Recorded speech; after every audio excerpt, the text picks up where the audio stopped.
كلمتين. هل احنا عندنا عسكر؟ احنا ما عندناش عسكر، العسكر ده المنتظر اللي هم بيحاربوا في سوريا، اللي بيروحوا ياخدوا فلوس ومعونات ويحاربوا. ما عندناش عسكر، ما عندناش مرتضى. واللي بيقول يسقط العسكر ده خاين للوطن، ما يعرفش يعني ايه وطن. عشان لو يعرف هو ايه وطن ما كانش يقول يسقط حكم العسكر. عشان احنا ما عندناش عسكر.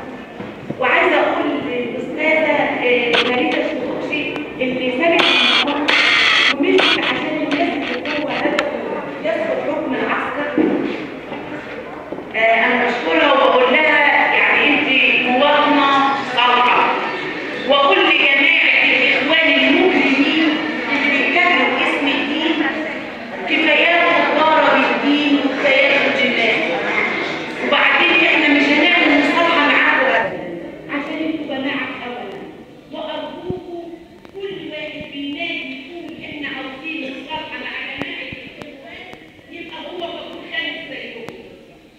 واحنا مش هنخاف من الام عشان احنا ناس جاهله وما بنخافش، ونقول للشرطه والجيش انتوا كملكوا على راسنا واحنا من غيركم معلش. انا انام في بيتي والشرطه عسكري اللي واقف ده بيحميني وبيحمي حدودي. الجيش اللي هو بنقول عليه عسكر والجيش ده جيش حر، ده جيش مصري اللي خير جنود الارض لو